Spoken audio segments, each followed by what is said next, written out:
बच्चों, आज के इस संस्कृत के वीडियो में सभी का स्वागत है। आज हम लोग संस्कृत कक्षा 7 की पुस्तक रुचिरा द्वितीय भाग का द्वादशः पाठ 12वां पाठ, जिसका नाम है विद्याधनम, इसके शेष श्लोक को पूरा करेंगे और प्रश्न अभ्यास में दिए गए प्रश्नों को पूरा किया जाएगा। तो इसमें हम लोग शुरू करते हैं चौथे श्लोक से। पहले श्लोक में ये कहा गया था कि विद्या धनम सर्वधन प्रधानम। विद्या रूपी धन जो है वो सभी धनों में प्रधान है। सभी धन जो है खर्च करने से घटते हैं और उसे कोई चुरा भी सकता है, राजा छीन भी सकता है, लेकिन विद्या रूपी धन जो है उसे कोई भी छीन नहीं सकता और ना कोई चुरा सकता है, और ये खर्च करने से हमेशा बढ़ता ही है। तो इसीलिए विद्या धन को सभी धनों में श्रेष्ठ कहा गया है। और दूसरा श्लोक है जिसमें कि ये कहा गया कि विद्या जो है वो, इससे हमें सभी प्रकार के सुखों की प्राप्ति होती है। और विद्या विहीन पशु, विद्या से रहित व्यक्ति पशु कहा गया है। और तीसरे श्लोक में सभी अलंकार टूट जाते हैं, नष्ट हो जाते हैं, लेकिन विद्या रूपी आभूषण जो है वो हमेशा रहने वाला आभूषण है। और अब हम लोग आज यहाँ पे चौथा श्लोक पढ़ेंगे। विद्या नाम नरस्य कीर्ति तुला भाग्य क्षय चाश्रयः धेनुः काम दुधा रतिश्च विरहे नेत्रम तृतीयम च सा सत्कारायतनम कुलस्य महिमा रत्नैर्विना भूषणम तस्माद् अन्यम उपेक्ष्य सर्व विषयम विद्याधिकारम कुरु। तो यहाँ पर जो है विद्या नाम नरस्य, विद्या जो है मनुष्य की, नरस्य यानी मनुष्य की, कीर्ति तुला, कीर्ति यानी प्रसिद्धि, जो नाम होता है सब तरफ, वो प्रसिद्धि देने वाली विद्या है। तो कीर्ति ही तुला यानी कि प्रसिद्धि देने वाली है। भाग्य क्षय, भाग्य क्षय मतलब अच्छे दिन बीत जाने पर, यानी कि भाग्य के क्षय हो जाने पर, और जब बुरे दिन शुरू हो जाते हैं उस समय। तो भाग्य क्षय का अर्थ है अच्छे दिन बीत जाने पर। भाग्य क्षय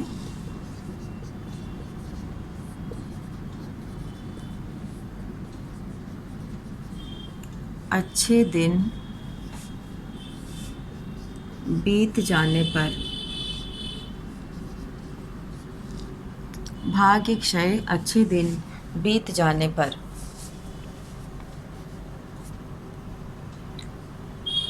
आश्रयः, आश्रय मतलब बुरे समय में, जब अच्छे दिन नहीं रहते हैं, जब विपत्ति आती है और बुरा समय आता है, तो ऐसे बुरे समय में च आश्रयः, और भाग्य के क्षय हो जाने पर, अर्थात भाग्य के खत्म हो जाने पर, जब बुरे दिन शुरू हो जाते हैं, तो आश्रय मतलब सहारा है। आश्रय सहारा है। मनुष्य के विपत्ति में, मुसीबत में विद्या जो है हमारा सहारा होता है, और इससे जो है हमें इस अपने ज्ञान से हम इन परिस्थितियों का सामना कर सकते हैं। विद्या नाम नरस्य कीर्तिः तुला भाग्य क्षय चाश्रय धेनुः काम दुधा। धेनुः काम दुधा यानी कि इच्छानुसार फल देने वाली धेनु है, अर्थात गाय है, कामधेनु है। रतिश्च विरहे नेत्रम तृतीयम च सा, और रतिश्च विरहे, विरहे मतलब वियोग में, विरहे, विरहे का अर्थ है वियोग में, विरहे अर्थात वियोग में। और रतिश्च यानी कि प्रेम है, रतिः यानी प्रेम, वियोग में प्रेम है। और नेत्रम तृतीयम च सा, और वह मनुष्य की तीसरी आँख है। तृतीयम नेत्रम मतलब वह मनुष्य की तीसरी आँख है। सत्कारायतनम, सत्कारायतनम मतलब सम्मान या सम्मान का केंद्र है, सम्मान का स्थान है। ज्ञान से हमें सम्मान मिलता है, आदर प्राप्त होता है, और यह जो है सम्मान का केंद्र बिंदु या निवास स्थान है। कुलस्य महिमा, कुल की महिमा है। रत्नैः विना भूषणम, और यह जो है रत्नों के बिना भी ये आभूषण है। तस्मात् अन्यम उपेक्ष, अर्थात सब चीज़ को छोड़कर, सर्व विषयम सभी विषयों को, सभी विषयों में विद्याधिकारम करो, विद्या का अधिकार करना चाहिए, हमें विद्या प्राप्त करनी चाहिए सभी को छोड़कर, विद्या पर अधिकार। अतः दूसरे जितने भी हैं सबको छोड़कर हमें ज्ञान प्राप्त करना चाहिए, विद्या पर अधिकार करना चाहिए। तो ये था हम लोग का विद्या धनम। और अब हम लोग करेंगे अभ्यासः, और अभ्यासः में हम लोग सबसे पहले पहला प्रश्न करेंगे।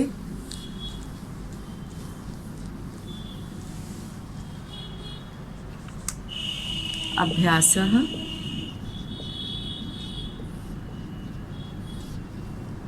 यहाँ पे उत्तर 1 करेंगे। अभ्यास में जो सबसे पहला प्रश्न दिया हुआ है इसमें है कि विद्या राजसु पूज्यते, उपयुक्त कथनानाम समक्षम आम, अनुपयुक्त कथनानाम समक्षम न इति लिखत। उपयुक्त कथन के समक्ष आम और अनुपयुक्त कथन के समक्ष न इति लिखत।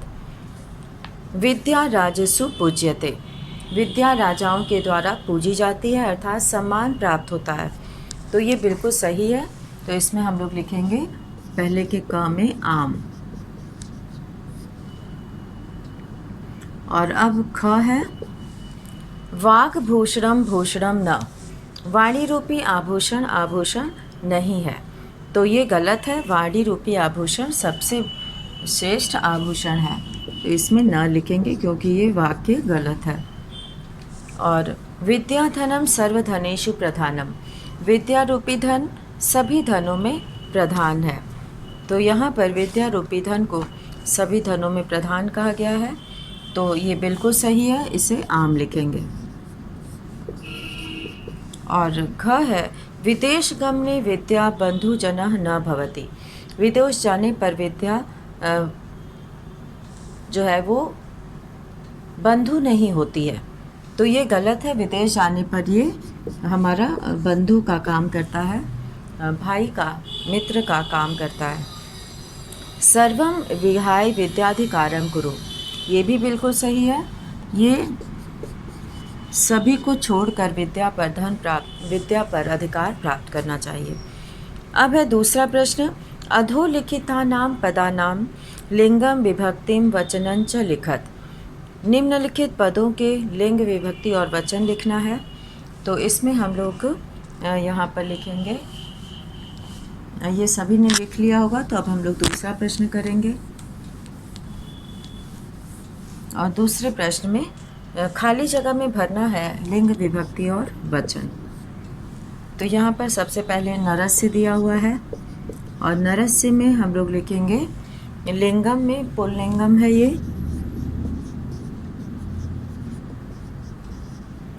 पुल्लिंगम हो गया। और विभक्ति में षष्ठी विभक्ति है, और वचन में एक वचनम, एक वचनम। और दूसरा है यहाँ पर गुरुराम, गुरुराम में हम लोग करेंगे, इसमें भी पुल्लिंगम है यहाँ पे।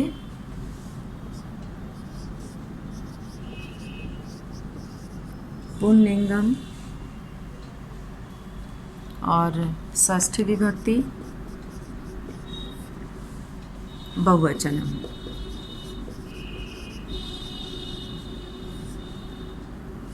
और बहुवचनम हो गया। और अब है यहाँ पे केयुराह, केयुराह में भी पुल्लिंग है, पुल्लिंगम और प्रथमा पुल्लिंगम और प्रथमा इसमें भी बहुवचन है, बहुवचनम। और अब है यहाँ पे कीर्तिम,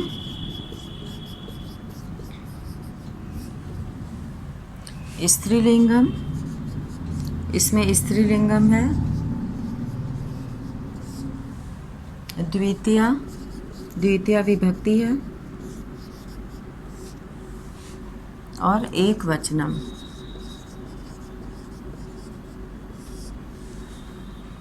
तो ये है।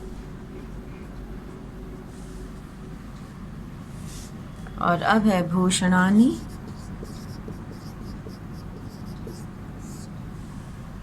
नपुंसक लिंगम।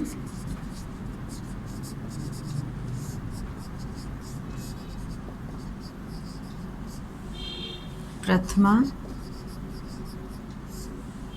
बहुवचनम।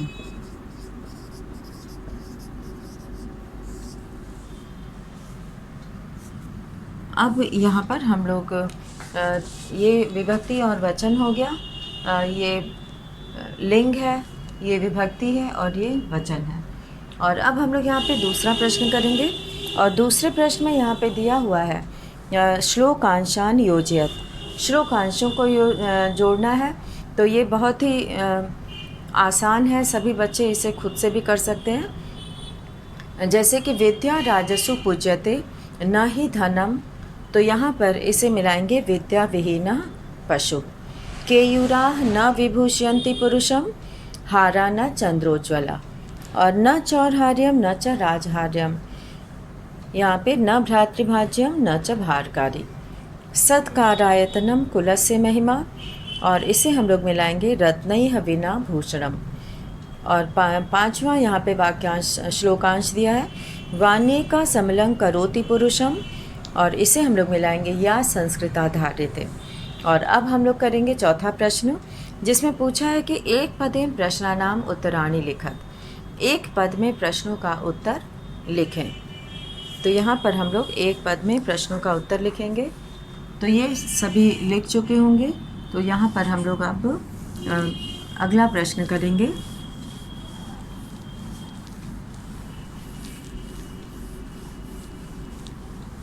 और अगले प्रश्न में हम लोग प्रश्नों का उत्तर लिखेंगे।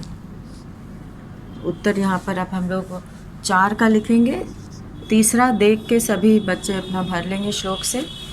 और इसमें कहा कह पशु, कह पशु, कौन पशु है।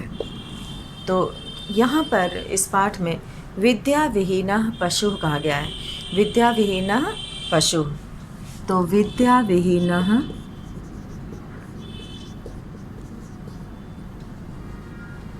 विद्या विहीनः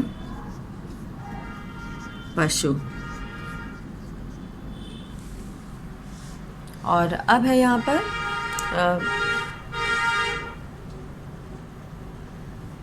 का भोग करे।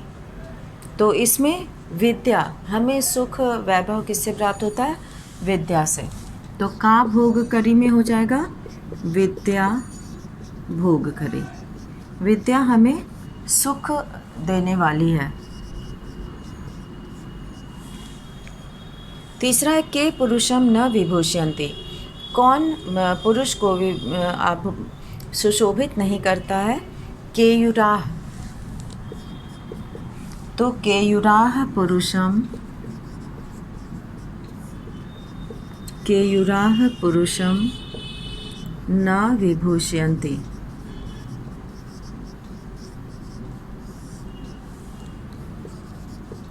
और घ है का एका पुरुषम समलं करोति। तो वाणी एका, वाणी एका पुरुषम, एक वाणी ही पुरुष को समलं करोति अर्थात अलंकृत करती है।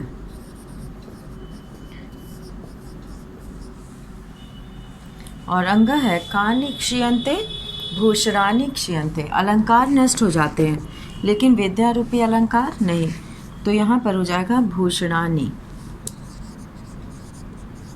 भूषणानि क्षीयन्ते।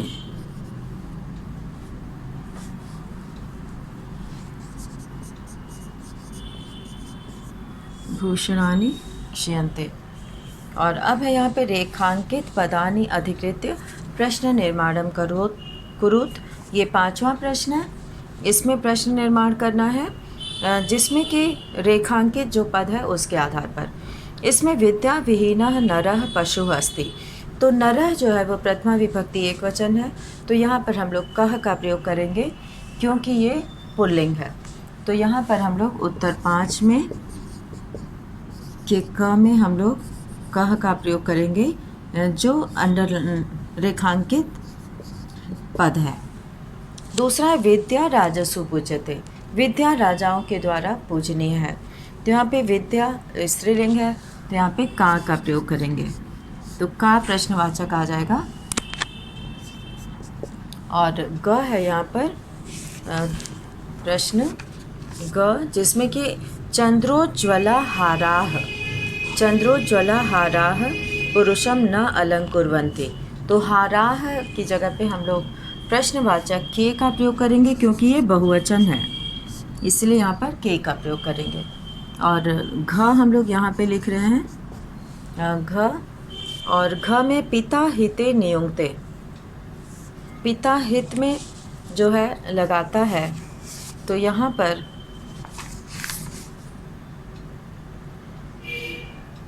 ये श्लोक अब बदल चुका है, इसलिए ये प्रश्न हम लोग नहीं करेंगे।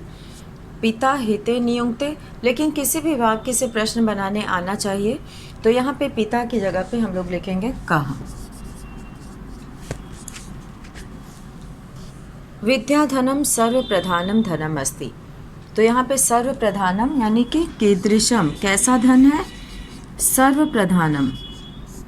तो ये जो है खाली जगह रेखांकित जगह पर में लिखना है। और अंतिम है विद्या दिक्षु कीर्तिम तनोति। विद्या जो है वो सभी दिशाओं में यश को फैलाती है। तो दिक्षु यानी कि दिशाओं में, तो कुत्र, यहाँ पे कुत्र का प्रयोग करेंगे। जब स्थानवाचक होता है तो कुत्र का प्रयोग किया जाता है। और अब है यहाँ पे प्रश्न 6, गुरुराम गुरुः का अस्ति। गुरुओं की गुरु कौन है, तो विद्या। तो यहाँ पे पूर्ण वाक्येन प्रश्नानाम उत्तराणि लिखत। पूरे वाक्य में प्रश्नों का उत्तर लिखना है। तो ये सभी लिख चुके हैं, तो हम लोग यहाँ पर प्रश्न 5 करेंगे और प्रश्न 5 में हम लोग प्रश्नों का उत्तर लिखेंगे। तो सभी शुरू करेंगे प्रश्न 5।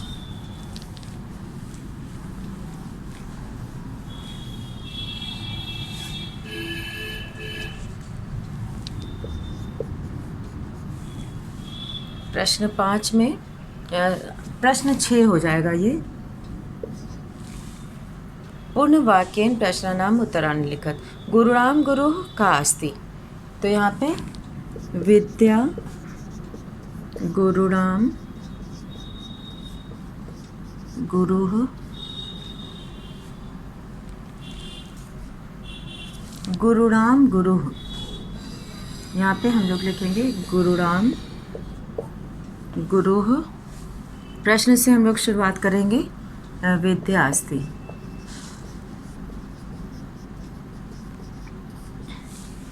ख है कीदृशी वाणी पुरुषम समलंकृति। तो संस्कृता वाणी, संस्कृता वाणी पुरुषम समलंकरोति।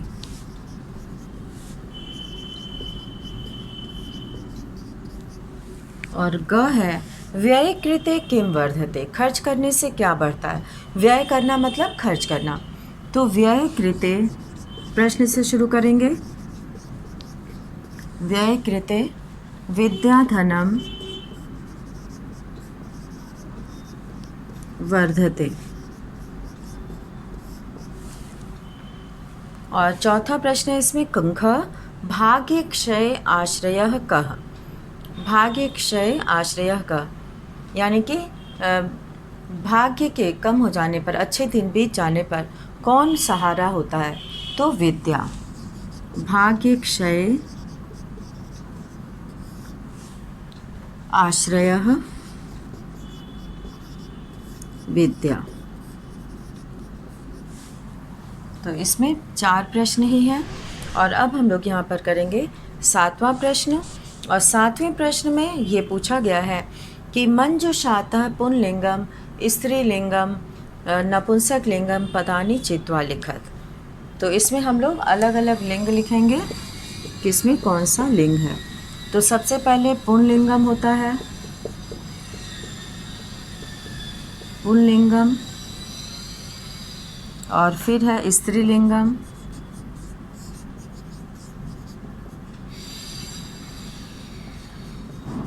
और फिर है नपुंसक लिंगम।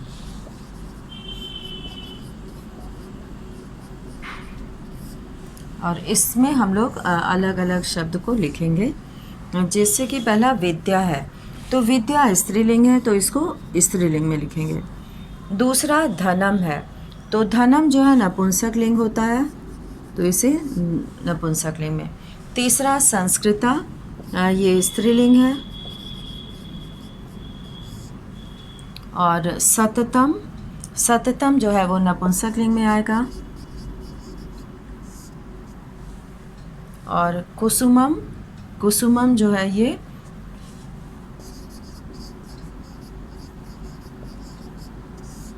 कुसुमम। मूर्धजा, और मूर्धजा आएगा यहाँ पे पुल्लिंग में।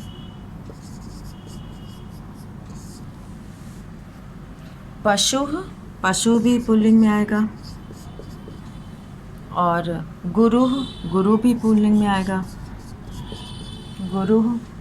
और अब बचा है रति, तो रति जो है वो स्त्रीलिंग में। तो इस तरह से आज हम लोगों ने इस पाठ के सभी प्रश्नों को पूरा किया। और इसी के साथ आज का वीडियो यहीं समाप्त करते हैं। धन्यवाद।